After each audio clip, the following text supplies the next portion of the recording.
नमस्कार साथियों, स्वागत है आपका आपके ही अपने YouTube प्लेटफॉर्म और ऑफलाइन क्लासेज वेदांत क्लासेज में। मैं प्रदीप शेखावत स्वागत करता हूं आपका राजस्थान की कला और संस्कृति के नए टॉपिक में। देखो, आपको पीछे स्क्रीन पर दिखाई दे रहा होगा राजस्थान का कौन सा टॉपिक आज हम देंगे। टॉपिक का नाम क्या रहने वाला है? राजस्थान के लोक नृत्य, राजस्थान के डांस। चर्चा रहेगी, चर्चा करेंगे। 3 से 4 पार्टों में पढ़ने की कोशिश करेंगे। इनका वर्गीकरण किस प्रकार से हुआ था, सर्वप्रथम वर्गीकरण जो राजस्थान के लोक नृत्यों का हुआ तो किसने किया, सारी चर्चाएं हम आज इसी वीडियो में करेंगे। और जिन किन विद्यार्थियों ने आभूषण की जो क्लास नहीं देखी है तो प्लीज पहले उसको देखे, आभूषण आपके कंटेस्ट करे, फिर इस क्लास को अच्छे से देखे। लाइक शेयर सब्सक्राइब जो कुछ करना है आपको करना है और करना पड़ेगा। शेयर करो वीडियो को, हो सके जितना शेयर करो, ताकि आपका तो फायदा हो ही रहा है, क्योंकि आप तो देख रहे हो फायदा हो रहा है आपका, तो आपके साथियों का भी फायदा हो, आपके फ्रेंड्स का भी फायदा हो।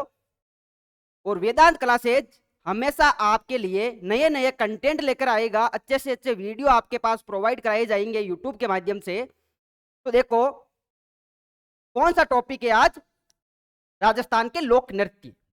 आभूषण वाले हमारी क्लास हो गई, 2 पार्ट में हमने क्लास को देखा। उस आभूषण को 2 पार्टों में देखा। भाई आभूषण कितने अंगों पर धारण किए जाते हैं वो सारे हमारी चर्चा हो चुकी है। जिस किसी भाई ने आभूषण की क्लास को नहीं देखा प्लीज पहले उसको देख के फिर इसमें आइए और इसको भी पूरा देखिए। ये नहीं आप 2 की स्पीड में कर दो, वीडियो को स्किप कर दो। अब स्किप करोगे तो आप, लेकिन फायदा नुकसान तो आपका ही होगा। तो देखो, राजस्थान के लोक नृत्य। कहां के लोक नृत्य? राजस्थान के लोक नृत्य।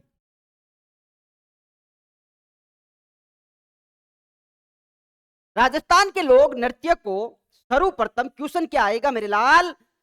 क्वेश्चन आएगा कि राजस्थान के लोक नृत्य को सर्वप्रथम विभाजित किसने किया, या सर्वप्रथम राजस्थान के लोक नृत्यों का वर्गीकरण किसने किया। तो आप बता देना सीधे सीधे कि वेदांत क्लासेज में प्रॉपर ढंग से बताया गया है। वीडियो शुरू होते ही यही बताया गया है कि वर्गीकरण सर्वप्रथम किसने किया, तो वो किया था देवीलाल जी सामर ने। देवीलाल जी सामर। अब आपसे अगर कोई पूछ ले कि ये देवीलाल जी सामर कौन थे, तो आप बता देना हमें वेदांत क्लासेज में यह भी बताया गया है कि ये उदयपुर लोक कला मंडल के अध्यक्ष थे। कहां के थे ये? उदयपुर लोक कला मंडल, उदयपुर लोक सॉरी कला मंडल के संस्थापक थे। मंडल के संस्थापक। बट हम रहे लोक नृत्य, लेकिन ऐसे भी फैक्ट आपके सामने पेश किए जाएंगे जो एग्जाम की दृष्टि से अति महत्वपूर्ण हो। ठीक है, देखो देवीलाल जी सामर ने राजस्थान के लोक नृत्यों का वर्गीकरण किया तो किस आधार पर किया, यह भी क्वेश्चन पुटअप हो सकता है। तो आप बता देना सारे के सारे कंसेप्ट हमारे क्लियर है, क्योंकि वेदांत क्लासेज में हमें बताया गया। देखो, देवीलाल जी सामर ने राजस्थान के जो लोक नृत्य है उनका वर्गीकरण किया था, तो वर्गीकरण किया था राजस्थान के भौगोलिक प्रदेश के आधार पर। राजस्थान के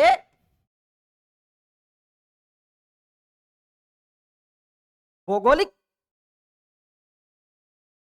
प्रदेशों के आधार पर। और इन भौगोलिक प्रदेशों के आधार पर जब राजस्थान के लोक नृत्यों का वर्गीकरण हुआ तो कितने भागों में यह वर्गीकरण होता है? तो यह होता है 3 भागों में। कितने भागों में वर्गीकरण होता है? 3 भागों में। 3 भाग कौन कौन से है, 3 किस किस प्रकार के नृत्य होते हैं, कहां कहां के नृत्य होते हैं, वो देखना। देवीलाल जी सामर जी के अकॉर्डिंग उन्होंने बोला कि एक नृत्य होते हैं पहाड़ी क्षेत्र के नृत्य, पहाड़ी क्षेत्र के नृत्य। ठीक है। दूसरा उन्होंने बोला राजस्थानी नृत्य। कहने का मतलब तो राजस्थान के मध्यवर्ती इलाकों में किए जाते हैं, उनका नाम उन्होंने क्या निकाला? राजस्थानी नृत्य। ठीक है। तीसरा प्रकार उन्होंने बताया पूर्वी मैदानी प्रदेश के नृत्य, पूर्वी मैदानी प्रदेश के नृत्य। ये तो हो गया भाई साहब देवीलाल जी सामर जी द्वारा जो भौगोलिक आधार पर राजस्थान के भौगोलिक प्रदेशों के आधार पर वर्गीकरण किया गया। वो कौन कौन से प्रकार बताइए? एक बताया पहाड़ी क्षेत्र के नृत्य, एक उन्होंने बताया राजस्थान के जो मध्यवर्ती इलाकों में नृत्य किया जाते हैं वो, और तीसरा टाइप उन्होंने कौन सा बताया? तो वो बताया पूर्वी मैदान के नृत्य। ठीक है, देखो यह वर्गीकरण कुछ खास नहीं था, ज्यादा चल नहीं पाया, टीका नहीं भाई। विद्यार्थियों को पढ़ाने में आसानी किस प्रकार से हो, कोई विद्यार्थी समझ किस प्रकार से अच्छे से समझे, उसके लिए फिर से एक नया वर्गीकरण होता है और बहुत ही प्रॉपर ढंग से वो वर्गीकरण होता है। देखो आधुनिक वर्गीकरण, राजस्थान के लोक नृत्यों का आधुनिक वर्गीकरण। अब आधुनिक वर्गीकरण होगा तो वही 3 से 4 टाइप तो होंगे ही ना। तो इसमें तो आधुनिक वर्गीकरण हुआ तो राजस्थान के लोक नृत्यों को कितने भागों में बांटा? फिर से 4 भागों में। देवीलाल जी सामर ने 3 प्रकार बताए थे और आधुनिक वर्गीकरण में कितने प्रकार हुए? 4 प्रकार। ठीक है, 4 कौन कौन से टाइप है देखना आप। वेदांत क्लासेज में जो कुछ भी बताया जाएगा प्रॉपर ढंग से बताया जाएगा, एक भी क्वेश्चन मिस ना हो। गागर से सागर निकालेंगे और आपके सामने पेश किया जाएगा। देखो पहला टाइप होता है व्यावसायिक प्रकार के नृत्य। कहने का मतलब व्यावसायिक नृत्य। राजस्थान के लोक नृत्यों का आधुनिक वर्गीकरण हुआ। आधुनिक वर्गीकरण में एक टाइप कौन सा निकल कर आया? व्यावसायिक नृत्य। अब व्यावसायिक नृत्य हो गया तो दूसरा टाइप भी बता दो जी। बता देते हैं, इसीलिए हम खड़े हैं आपके सामने। दूसरा टाइप कौन सा है? क्षेत्रीय नृत्य। कौन से नृत्य? क्षेत्रीय नृत्य। व्यावसायिक नृत्य क्या होता है, क्षेत्रीय नृत्य क्या होता है, ये सारी चर्चा हम करेंगे। एकदम पूरा बता कौन सका नहीं आपने, तो धीरे धीरे सारो बताओ। वहां देखो तीसरा प्रकार कौन सा होता है? जातीय व जनजातीय नृत्य। जातीय व जनजातीय नृत्य। कहीं कहीं बहुत सारी गाइडों में इस जातीय और जनजातीय को अलग अलग भागों में बताया गया है कि जातीय नृत्य अलग होते हैं, जनजातीय नृत्य अलग होते हैं। लेकिन एनसीईआरटी की जो ऑथेंटिक बुक है उसमें जातीय और जनजातीय को एक ही प्रकार में बताया गया है। देखो चौथा टाइप कौन सा होता है? धार्मिक नृत्य। धार्मिक नृत्य। और कुछ कुछ विद्वानों ने एक 5वां टाइप भी निकाल दिया और बता दिया कि मनोरंजनात्मक नृत्य भी होते हैं। किस प्रकार के नृत्य? मनोरंजनात्मक नृत्य। ठीक है, आधुनिक वर्गीकरण होता है 4 मोटे मोटे प्रकार आपके सामने पेश किए जाते हैं। एक प्रकार उनमें से कौन सा है? व्यावसायिक नृत्य। नाम से स्पष्ट हो रहा है कि व्यावसायिक नृत्य मतलब व्यवसाय के पर्पज से किया जाने वाला नृत्य या व्यवसायिक तौर पर किया जाने वाला नृत्य। ऐसा नृत्य जिसको करेंगे तो क्या होगी? इनकम होगी, 2 पैसे हाथ में आएंगे, रोजी रोटी का साधन। तो वो कौन से नृत्यों की श्रेणी में आएंगे? व्यवसायिक नृत्यों की श्रेणी में आएंगे। दूसरा टाइप आपको दिखाई दे रहा होगा क्षेत्रीय नृत्य। क्षेत्रीय नृत्य मतलब किसी क्षेत्र विशेष में किए जाने वाला नृत्य। जैसे कोई नृत्य, जैसे अजमेर का कोई नृत्य प्रसिद्ध नृत्य है तो अजमेर क्षेत्र का एक क्या बन गया? क्षेत्रीय नृत्य बन गया। किसी क्षेत्र विशेष का प्रसिद्ध नृत्य वो क्या कहलाएगा? क्षेत्रीय नृत्य की श्रेणी में आएगा। तीसरा टाइप आपके सामने जातीय व जनजातीय नृत्य। किसी जाति विशेष द्वारा या किसी जनजाति विशेष द्वारा जो नृत्य किया जाता है कि नहीं भाई साहब ये तो भीलों का ही नृत्य है, इसको कोई दूसरी जाति नहीं करती। ये गरासियों का नृत्य है, उसको कोई दूसरी जाति नहीं करती। ये कला जो नृत्य किसी नृत्य को जो गरासिया जाति का है वो कला उन्हीं में करने की। तो उस प्रकार से जातीय और जनजातीय नृत्य होते हैं। एक होता है धार्मिक नृत्य। धार्मिक नृत्य मतलब किसी धर्म विशेष या किसी सांप्रदायिक विशेष या किसी पंथ विशेष से जुड़ा हुआ नृत्य। जैसे एक अग्नि नृत्य कतरियासर बीकानेर में किया जाता है, जसनाती संप्रदाय द्वारा किया जाता है। तो वो कौन सा नृत्य की श्रेणी में आ गया? धार्मिक नृत्य की श्रेणी में आ गया। चारों टाइपों को धीरे धीरे पढ़ेंगे, एक एक टाइप को अच्छे से उठाएंगे। जो नृत्य प्रॉपर रूप से व्यवसाय के व्यवसायिक में ही पढ़ेंगे, जो नृत्य क्षेत्रीय के वो क्षेत्रीय में ही पढ़ेंगे, जातीय को तो जातीय और धार्मिक नृत्य को धार्मिक श्रेणी में ही हम पढ़ेंगे। क्योंकि वेदांत क्लासेज आपको वही फैक्ट बताएगी जो परीक्षा दृष्टि से उपयोगी हो। रोचक तथ्य से हम दूर रहना पसंद करते। अब रोचक तथ्य आपको बता दे ऐसे होता है वो होता है, फलाना डेगड़ा पूछना, पेपर में आया ही नहीं, फिर बोलो कि वेदांत क्लासेज में हमने पढ़ा, एक ही क्वेश्चन आया नहीं, ऐसी बात हम करेंगे ही नहीं। वीडियो को शेयर करो, जल्दी से जल्दी शेयर करो, व्हाट्सएप पर, इंस्टाग्राम पर, जहां जहां आप शेयर कर सकते हो वहां शेयर करो। देखो पहला टाइप कौन सा है? पहला टाइप है व्यवसायिक नृत्य। कौन सा नृत्य? व्यवसायिक नृत्य। और यूट्यूब में हो आप, यूट्यूब में देख रहे हो, घंटी दिख रही होगी, घंटी को दबा देना। देखो व्यवसायिक नृत्य कौन कौन से नृत्य है राजस्थान के जो व्यवसायिक नृत्य की श्रेणी में आते हैं? तो पहला नृत्य होता है पवाई नृत्य। कौन सा नृत्य? पवाई नृत्य। किसकी श्रेणी में आएगा? यह आएगा व्यवसायिक नृत्य की श्रेणी में। ठीक है, देखो एक नृत्य होता है, नृत्य का नाम है कच्ची घोड़ी नृत्य। कच्ची घोड़ी नृत्य किसकी श्रेणी में आएगा साथियों? तो यह आएगा अपने व्यवसायिक नृत्य की श्रेणी में। तीसरा नृत्य है तेहरे ताली नृत्य। तेहरे ताली नृत्य, यह भी कौन सा नृत्य है? व्यवसायिक नृत्य है। और व्यवसायिक नृत्य की हमने अभी परिभाषा की बात कर ही ली कि व्यवसायिक नृत्य ऐसे नृत्य है जिनको व्यवसायिक तौर पर किया जाता हो, जिनको करेंगे तो क्या होगी? इनकम होगी। वो नृत्य किस श्रेणी में आते हैं? व्यवसायिक नृत्य की श्रेणी में आते हैं। देखो एक नृत्य और है और उस नृत्य का नाम है भोपी का नृत्य। भोपी का नृत्य किसका नृत्य? भोपी का नृत्य। ठीक है, देखो ये तो हो गई मोटी मोटी बातें हो गई कि भाई साहब राजस्थान के लोक नृत्यों का जो आधुनिक वर्गीकरण या प्राचीन वर्गीकरण देवीलाल जी सामर जी द्वारा किया गया। लेकिन एक बात आपको मुझे लगता है कि बताई नहीं जाती, मैं आपको बताने की कोशिश करता हूं, क्योंकि वेदांत क्लासेज में वो सारी बातें ऐसी बताई जाएगी जो परीक्षा दृष्टि से उपयोगी हो। देखो आपका ध्यान इधर आकर्षित करना चाहूंगा, नृत्य का नाम है शास्त्रीय नृत्य। कौन सा नृत्य? शास्त्रीय नृत्य। अब माने तो बतानी पड़ी, आपने सारी चीजें बतानी पड़ी, तो मैं बता रहा कि शास्त्रीय नृत्य क्या होता है। इस प्रकार का नृत्य जिसमें कुछ ना कुछ नियम होंगे, कुछ ना कुछ कायदे होंगे, और उन नियम और कानून कायदों के अंतराल में उस नृत्य को किया जाएगा। वो नृत्य किसकी श्रेणी में आते हैं? शास्त्रीय नृत्य की श्रेणी में आते हैं। ये नहीं कि नागिन डांस कर लिया, उछलगा कूदगा, वे नृत्य शास्त्रीय नृत्य थोड़ी है। वे तो आप तो बेन डीजे की धुन पर करो ही हो, मान पत्तो है, लेकिन यह नृत्य कौन सा नृत्य है? शास्त्रीय नृत्य। शास्त्रीय नृत्य का नियम ही क्या है? इनमें कुछ ना कुछ नियम होंगे। नियम क्या होंगे? नियम कानून कायदे के बिना इस नृत्य को किया ही नहीं जाता। इस बात का आपको ध्यान रखना है। क्वेश्चन में आएगा, क्वेश्चन आएगा कि वह नृत्य जो बिना नियम के नहीं किया जाता हो।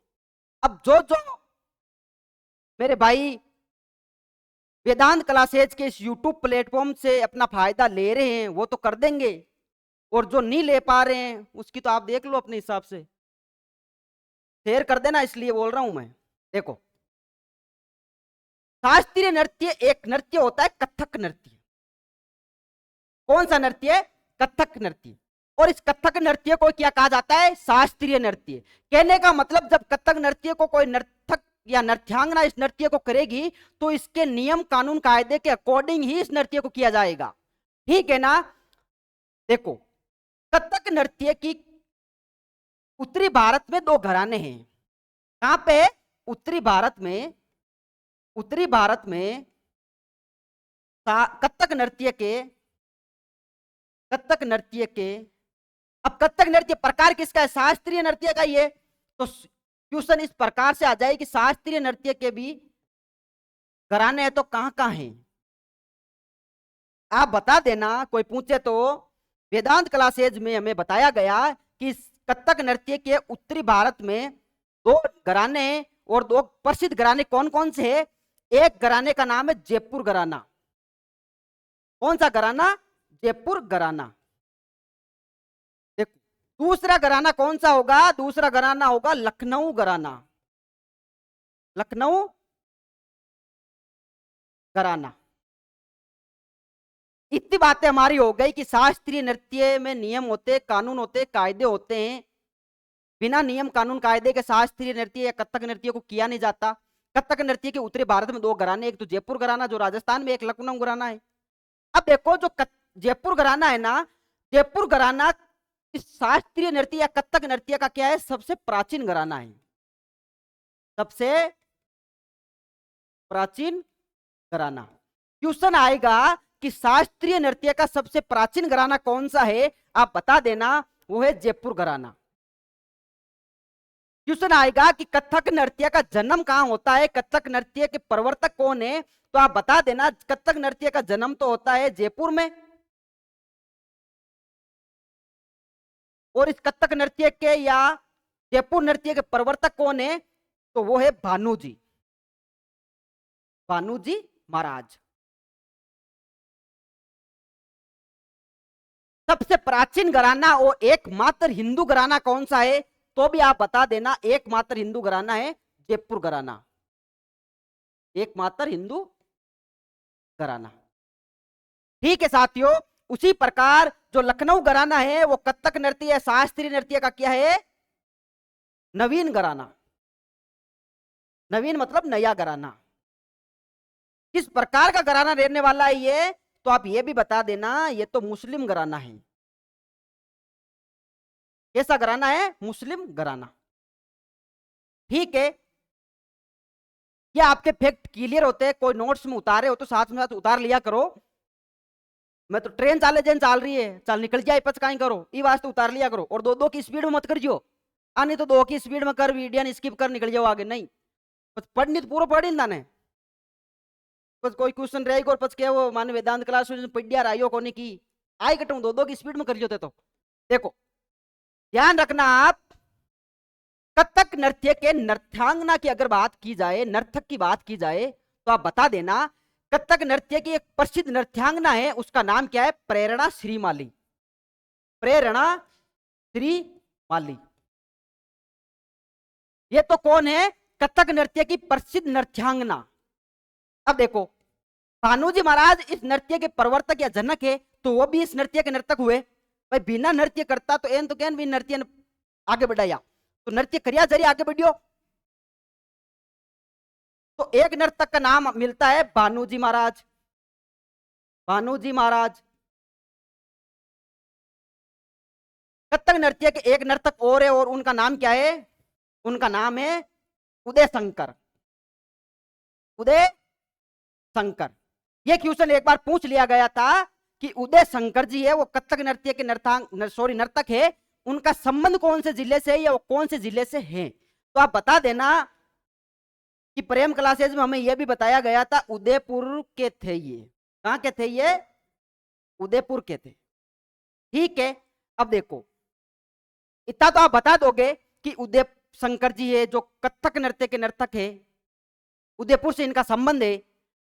लेकिन वेदांत क्लासेज में यह भी आपको बताया जाएगा इनके बारे में, दो चार बातें और है जो इंपॉर्टेंट वाली।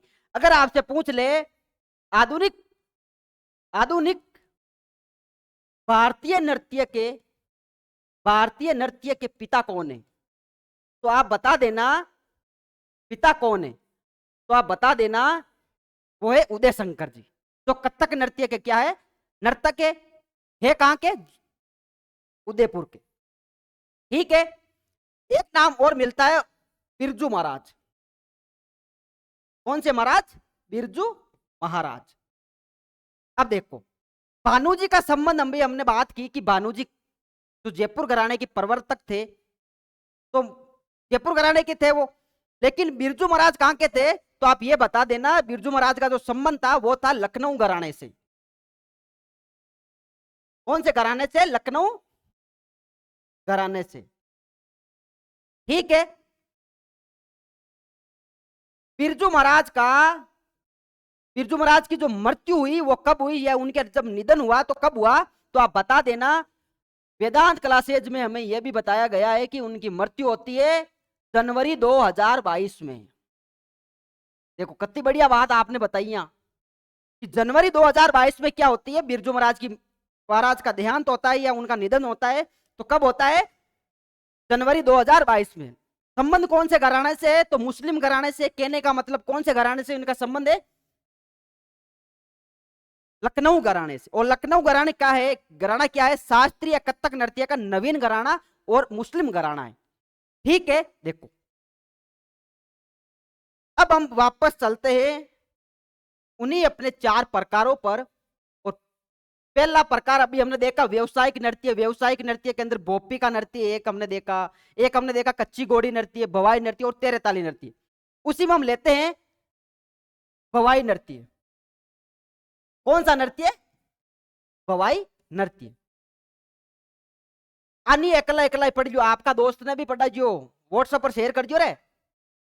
और लाइक वाइक सब्सक्राइब को घंटी वंटी दबानी है जबकि सारी कुछ दबा दीजिए। बस देखो नया नया वीडियो में ले रहा हूँ, अच्छे अच्छे फैक्ट ले रहा हूँ। बस बे ताक फोन में आवे कौन घंटी नहीं बजाई उठ रही, आई कटू बेल बेल आइकन दबा दीजिए। तो नोटिफिकेशन आबा वास्ते आपको क्या करना है, बेल आइकन को दबाना है और सब्सक्राइब करना है। ठीक है, देखो तो लाइक तो करना ही करना है। देखो भवाई नृत्य, भवाई नृत्य मेवाड़ का प्रसिद्ध नृत्य है, मेवाड़ का प्रसिद्ध नृत्य है। अब तक क्या वो कहीं सर्वोष्टिया का वो तो बता रिया हो कि भाई व्यवसायिक नृत्य की श्रेणी में आता है, फिर उसको क्षेत्रीय विशेष में किस प्रकार से डाल रहे हो। तो अब ये भवाई नृत्य कहीं ना कहीं तो किया जाएगा ना, कहीं ना कहीं तो इस नृत्य को किया ही जाएगा। तो उस क्षेत्र का भी बन गया यह नृत्य। देखो भवाई नृत्य प्रसिद्ध कहां का है, मेवाड़ क्षेत्र का। यह प्रसिद्ध है। किस प्रकार का नृत्य रहने वाला है, यह रहने वाला है पुरुष प्रधान नृत्य। कैसा नृत्य है, पुरुष प्रधान नृत्य। कहने का मतलब इस नृत्य को कौन करते हैं, पुरुष। ज्यादातर इस नृत्य को पुरुष करते हैं। ठीक है ना, देखो ये एकमात्र ऐसा नृत्य है जो स्टंड नृत्य है, एकमात्र स्टंड नृत्य। स्टंड नृत्य का मतलब होता है कि आपको बैठना है ही नहीं, खड़े खड़े इस नृत्य को करना है। ठीक है, देखो इस नृत्य की प्रमुख विशेषता क्या है कि भाई इस नृत्य को किस किस प्रकार से किया जाता है, तो आप बताना विशेषता।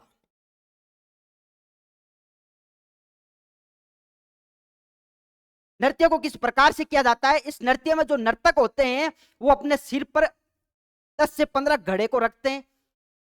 उन घड़ों को रखकर कांच के टुकड़े, थाली की जो किनारे होती है वो, और तलवार की धार पर चलकर इस नृत्य को किया जाता है। किस प्रकार से किया जाता है, अनेक मटके, अनेक मटके अपने सिर पर धारण कर कर, अनेक मटके अपने सिर पर धारण करके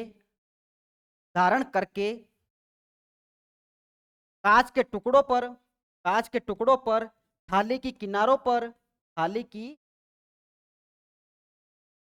पर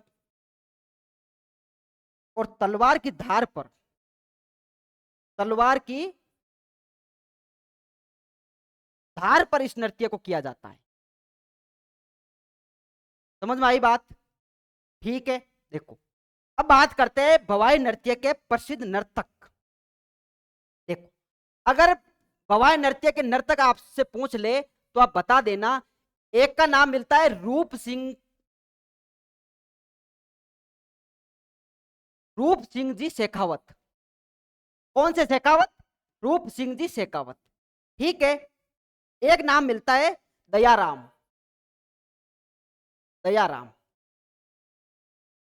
अब बात कर लेते हैं नृत्यांगना। कथक नृत्य की भवाई नृत्य की प्रसिद्ध नृत्यांगना। देखो एक नाम मिलता है अस्मिता काला।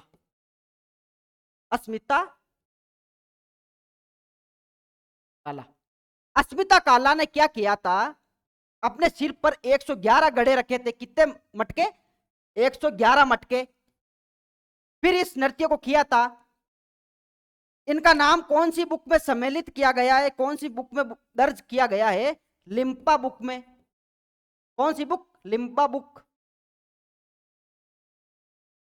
अब आपसे पूछ ले कि अस्मिता काला है कहां के, तो आप ये भी बता देना ये तो जयपुर के है। कहां के है? जयपुर के है। ठीक है, देखो अस्मिता काला इस नृत्य की क्या है? प्रसिद्ध नृत्यांगना। कौन सा नृत्य? बवाई नृत्य। देखो दो तीन और प्रसिद्ध नृत्यांगना है। एक नाम मिलता है पुष्पा व्यास। कौन सा व्यास? पुष्पा व्यास। पुष्पा व्यास जो क्या है? बवाई नृत्य की प्रथम महिला नृत्यांगना है।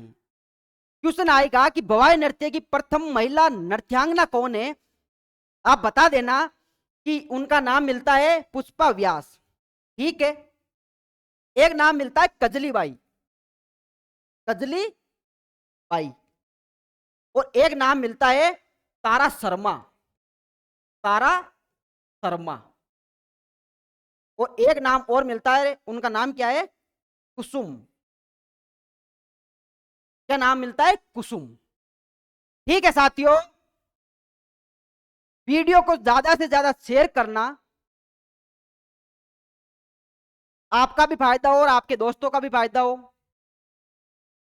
और वेदांत क्लासेज के साथ हमेशा जुड़े रहना और इसी विश्वास के साथ जुड़े रहना। आपके विश्वास पर हम तत्पर उतरेंगे, खरे उतरेंगे। और जो कंटेंट आपको पेश किया जाएगा, इतना विश्वास के साथ हम कह सकते हैं कि उन कंटेंट में से कोई बाहर क्वेश्चन नहीं आ सकता। जो किताबों में है हूबहू आपके सामने पेश किया जा रहा है, थोड़ी सरल भाषा में आपको समझाया जा रहा है। ठीक है साथियों, धन्यवाद।